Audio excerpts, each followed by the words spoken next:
Mesdames, Messieurs, bonjour. Très heureux de vous retrouver pour cette nouvelle émission Power Boost. Alors vous allez voir, je vous ai trouvé des agriculteurs qui montrent que l'agriculture évolue ainsi que les modèles économiques. Et puis je vous parlerai aussi d'un nouveau tracteur qui nous vient tout droit de Californie.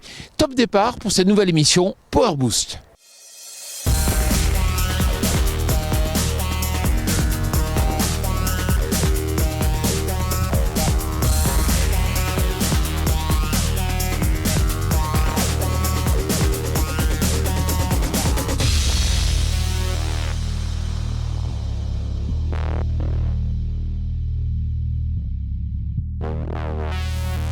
Salut le Power Booster. Au sommaire cette semaine, cap sur le Var.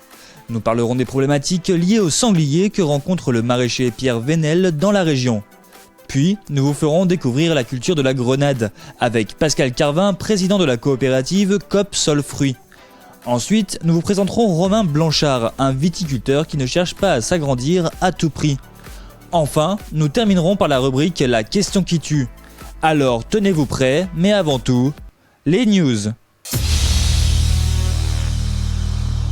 Si vous avez besoin d'un télescopique et appréciez la marque Manitou, sachez que le constructeur français lance une série limitée de 133 exemplaires de deux modèles, New AG MLT 737 et MLT 741, inscrits dans la gamme New AG. Disponible en Europe dès le premier trimestre 2021, il propose notamment deux types de transmission, PowerShift et M-Vario Plus. Ces chariots télescopiques ont été conçus avec un design reprenant la couleur gris Volcano. Quand un nouveau tracteur arrive sur le marché, à Power Boost, on est toujours curieux. Alors quand il est annoncé qu'il s'agit du tracteur le plus intelligent du monde, cela nous intrigue encore plus. Attention, pour les Français, il faudra encore attendre un peu. En revanche, les agriculteurs américains peuvent d'ores et déjà découvrir le Monarch Tractor, créé par une start-up californienne qui vise les viticulteurs, les arboriculteurs et les maraîchers. Ce tracteur interligne 100% électrique présente la particularité de travailler avec ou sans chauffeur. Il est doté d'une puissance de 70 chevaux, d'un attelage 3 points, d'une prise de force 540 tours minute et d'un circuit hydraulique comparable au tracteur conventionnel. Le tracteur peut effectuer des tâches préprogrammées sans conducteur et il est doté de capacités de prévention du roulis et des collisions. Enfin, il collecte et analyse plus de 240 gigas de données sur les cultures chaque jour où il fonctionne. On le sait, la cohabitation entre les chasseurs et les agriculteurs, c'est pas toujours facile. Et effectivement, les sangliers, des fois, obligent les agriculteurs à se protéger. Bonjour Pierre, est-ce que vous pouvez me présenter votre exploitation ? Mon exploitation, c'est 4 hectares de terrain avec pas mal de diversification, des arbres fruitiers, des oliviers, des vignes de raisin de table, des légumes avec des serres et du plein champ. Et puis voilà, un contexte assez agréable, encore très rural, avec beaucoup d'espaces verts, de collines comme vous pouvez le voir derrière. Et puis de biodiversité. Vous êtes agriculteur bio et ce que je vois, c'est que vous vous protégez avec des clôtures électriques. Pourquoi ? Je suis obligé de me protéger du sanglier parce que c'est une espèce qui est envahissante et qui prolifère dans notre secteur parce qu'il y a beaucoup de forêts, beaucoup de maquis. Donc le sanglier se réfugie dans ces massifs et puis ensuite vient se nourrir sur les terres agricoles. Et comme nous, on a beaucoup de champs avec de l'aspersion pendant la période estivale, le sanglier est attiré par l'humidité, par les vers de terre qu'il va trouver dans le sol. Donc on est obligé de se protéger, sinon on ne pourrait pas cultiver tout simplement. Ça va coûter cher, une protection comme ça. Vous dites quelque part aujourd'hui, c'est les chasseurs qui m'obligent moi à investir pour me protéger. Voilà, quelque part, les chasseurs ont une responsabilité puisqu'ils sont à l'origine du problème de la prolifération, dû aux croisements qui ont été faits sur cette espèce et des relâchés qu'ils ont faits pour avoir plus de sangliers à chasser. Donc on se retrouve maintenant dans un contexte où on est obligé de se protéger avec des clôtures. Il y a une participation des sociétés de chasse qui prennent en partie le financement des clôtures. Je pense que c'est à peu près la moitié, mais moi je ne m'étais pas servi de ce dispositif. Et aussi, il y a les dégâts de culture qui sont pris en charge par la fédération de chasse aussi. Est-ce que vous êtes bien indemnisé ? Alors pour ça, non. On peut dire qu'on n'est pas du tout bien indemnisé. Ça, c'est sûr que les gens qui viennent faire les constats vont toujours tirer à la baisse. C'est pour cette raison que moi, je préfère faire des efforts pour bien me protéger et ne pas avoir à demander d'indemnité. On parle beaucoup du loup dans la région. Est-ce que vous voyez ça plutôt positif ou négatif ? Oui, en tant que maraîcher, bien entendu, je pense que le loup aura un impact significatif sur les populations à terme, puisqu'il s'installe, il s'est installé même. Donc c'est qu'il trouve de la nourriture sur place, et la nourriture forcément ce sont les sangliers, les chevreuils qui sont ici présents. Merci Pierre. C'est moi qui vous remercie. À cause du réchauffement climatique, certains agriculteurs commencent à tester de nouvelles espèces. Vous allez voir, on va s'intéresser à des cultures vraiment très spéciales. Pascal Carvin, bonjour. Bonjour, Alors, est-ce que vous pouvez nous présenter un peu votre activité ou vos activités? je suis producteur de figues avant tout et président de la coopérative La Copse Fruits, qui est la seule coopérative au monde à gérer de la figue, à conditionner et emballer de la figue, qui a d'ailleurs une AOP. Dont on en est très fier et qui nous a apporté beaucoup économiquement, qui a été un souffle, on va dire, à l'activité. Oui, mais Pascal, ce que je vois dans vos mains, c'est pas des figues. Oui, ça c'est la diversification dont avait besoin aussi la coopérative, où il a fallu qu'on cherche un petit peu des cultures, on va dire, qui peuvent s'apparenter à la figue et être compatibles avec nos circuits de distribution. Donc on est précurseur, on va dire, dans le Var pour la plantation de grenades. Voilà, donc vous voyez là les premiers fruits sur un verger planté l'année dernière. Ça se conduit comment? Il y a des particularités? Alors bon, il y a plusieurs techniques pour travailler le grenadier. On a choisi une technique qui demande quand même le moins d'entretien pour que ce soit économiquement le plus rentable possible. Donc dans ce qu'on a choisi, c'est un buisson, il n'y a pas forcément de taille. Voilà, mais je vous avouerai que là, on est étant précurseur, on va certainement adapter nos méthodes de culture en fonction des résultats qu'on va obtenir. C'est un challenge.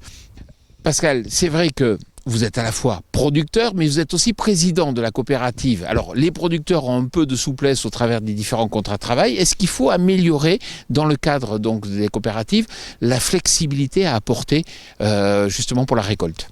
De toute évidence, la météo conduit les fluctuations, on va dire, des fruits, et ils attendent pas. Ils attendent rien à part de l'eau et du soleil, et ça pose vraiment des problèmes en pic de production à notre coopérative où il n'y a pas de flexibilité ou très peu sur les contrats de travail et sur la législation. Si on a un vœu à faire, ce serait d'avoir une meilleure adéquation entre les législateurs et le besoin, on va dire, de main-d'œuvre de coopératives ou de tout le monde agricole en général. Merci beaucoup Pascal. Merci à vous. Voilà, je vous amène à la rencontre de Romain Blanchard. Vous allez voir qu'il innove en matière de modèle économique lié à l'agriculture. Bonjour Romain. Bonjour. Alors tu es un jeune agriculteur, 40 ans bientôt. Tu es installé ici au nord d'Aix-en-Provence. Est-ce que tu peux nous présenter ton exploitation? Alors mon exploitation se situe sur le nord de la commune d'Aix-en-Provence, près de Puricard, et un peu sur la commune d'Aiguilly qui est mitoyenne. J'exploite 32 hectares de terres labourables pour les céréales et 17 hectares de vignes en appellation Coteaux d'Aix-en-Provence. Mais on peut vivre avec une si petite exploitation? D'abord, c'est pas si peu, un atelier viticole. Moi, c'est pas tout en production parce que j'ai beaucoup planté, mais de 17 hectares en AOP Coteaux d'Aix, aujourd'hui, on arrive à vivre, on arrive à amortir du matériel, et même sans être en cave particulière, puisque moi, je suis en cave coopérative. Aujourd'hui, grâce au prix des marchés et en mutualisant le matériel, puisque moi, je l'ai en CUMA, économiquement, c'est tout à fait viable. Pour l'atelier céréalier, c'est un peu différent, ça oblige à sortir des sentiers battus tels qu'on les a conçus ces dernières décennies.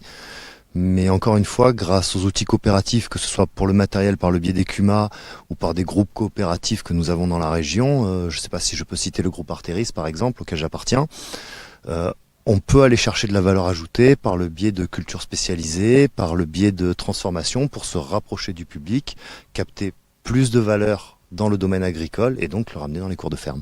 Ça veut dire que tu as zéro matériel, tu as tout en CUMA? La totalité de mon matériel est à la CUMA, à laquelle j'appartiens. Alors il y a du matériel dont nous ne disposons pas encore aujourd'hui parce que c'est une petite CUMA et pour ça on se tourne vers des entrepreneurs de travaux agricoles qu'il y a dans notre environnement. Mais toi tu ne veux pas forcément acheter toutes les terres de tes voisins? Absolument pas. Aujourd'hui, je pense que les surfaces que j'ai peuvent être largement suffisantes pour faire vivre une voire deux personnes si j'avais un associé ou une associée d'ailleurs. en allant chercher justement de la valeur, que ce soit par des cultures spécifiques ou par de la transformation, où on capterait encore une fois de la valeur ajoutée qu'on pourrait ramener sur l'exploitation. Je crois que la massification n'est plus la solution. Le but de grossir, c'est pour écraser de la charge.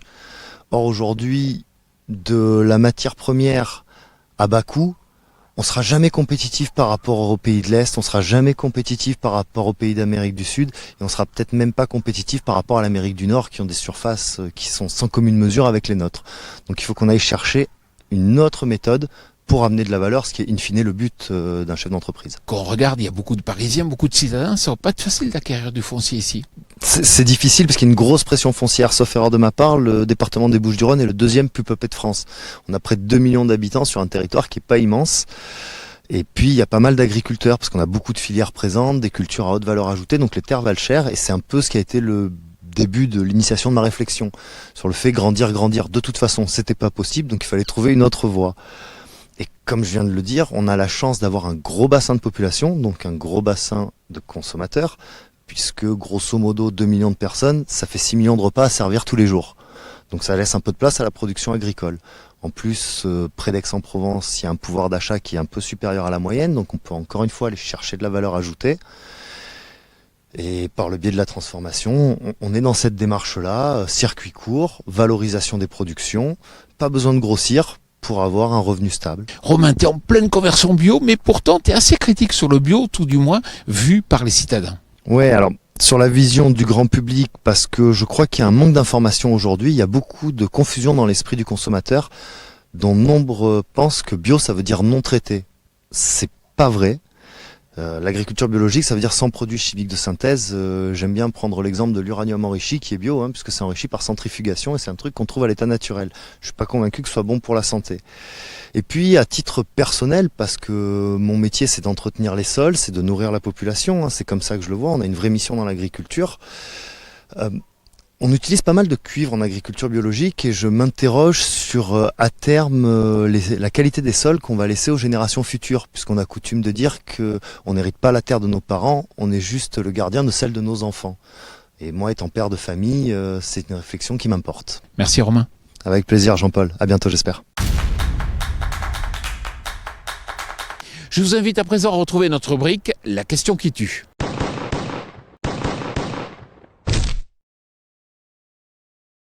D'être naïf, c'est arrêter de penser que parce qu'on a interdit un produit en Europe, eh bien, ça se passe pareil sur la totalité de la planète.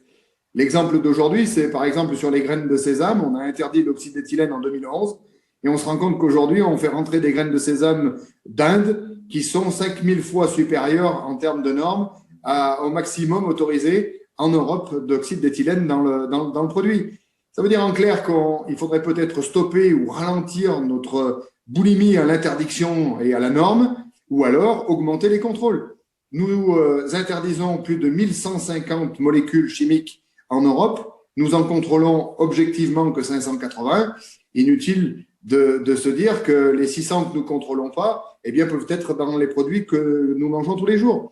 Ou alors, et l'autre sujet, c'est de savoir comment on contrôle mieux nos denrées alimentaires. Et là aussi, nous ne sommes pas au rendez-vous. Nous dépensons 10 millions d'euros par an pour les contrôles aux frontières des denrées alimentaires, ce qui représente une semaine de recettes du loto, qui n'est pas du tout suffisante pour contrôler la totalité des denrées alimentaires, ce qui nous contraint à ne contrôler que le rôle administratif, c'est-à-dire la conformité administrative du produit, voire contrôler visuellement le produit, mais jamais ou très rarement contrôler l'intérieur du produit et ce qu'il contient. Voilà, j'espère que cette émission Power Boost vous a plu et qu'elle vous a montré que l'agriculture évoluait vite. N'oubliez pas, cette semaine, mardi à 10h, de suivre en direct notre émission consacrée au biocontrôle. Vous pourrez aussi la suivre, bien sûr, en replay sur notre chaîne YouTube. Je vous souhaite une excellente semaine.